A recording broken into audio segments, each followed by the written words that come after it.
Hello, and welcome to the first video installation of Frigi-Tech. Today we're going to be working with the 8-ounce charging cylinder, and we're going to be installing in a 5-ton R22 system here at this house.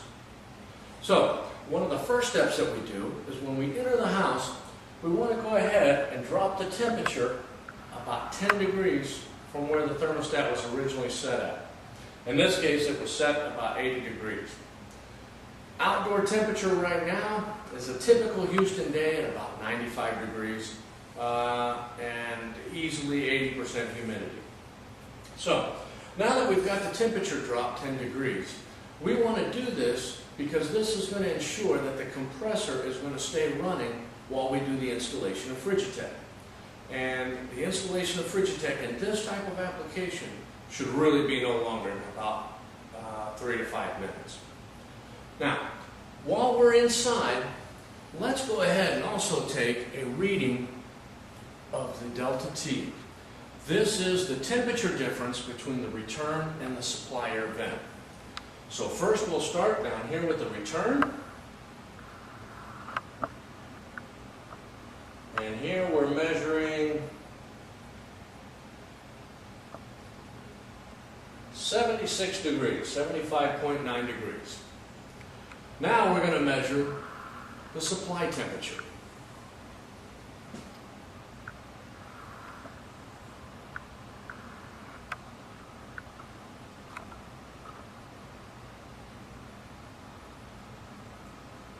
So here the supply temperature is saying 57.1 degrees is the coolest temperature that it maxed out. So you can tell we've already got a really good delta T on this unit. That's because it's only a year old. It's actually less than a year old. So in this type of application, Frigi-Tech is going in for the preventative maintenance side of things, not necessarily for the energy saving side of things. So now that we've got our delta T readings, let's go ahead and go outside and we'll work on the installation of Frigi-Tech into the unit. Okay, now that we're back outside by the condensing unit, we've already got the thermostat turned down 10 degrees to ensure that the compressor is going to remain running. And this is so that we don't have an issue that can come up called slugging the compressor. So what slugging the compressor is the compressor is designed to compress refrigerant gas. It is not designed to compress a liquid. So when installing Frigi-Tech, the compressor needs to be running so that we have refrigerant gas going with the liquid, and that acts as a buffer and a cushion as Frigi-Tech enters into the compressor. If it was not running, then we would have a solid refrigerant line filled up with oil, and when the compressor turned on, it would be attempting to compress a liquid, which is not good for these systems. But the first thing that we need to do when we arrive to the unit is let's check and see what kind of condition it's in.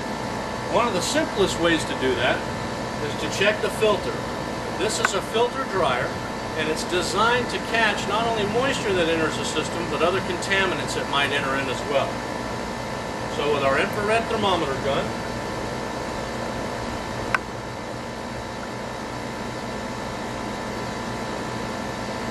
I see we have a max temperature at 85.5 degrees. Now we need to go to the other side of the filter.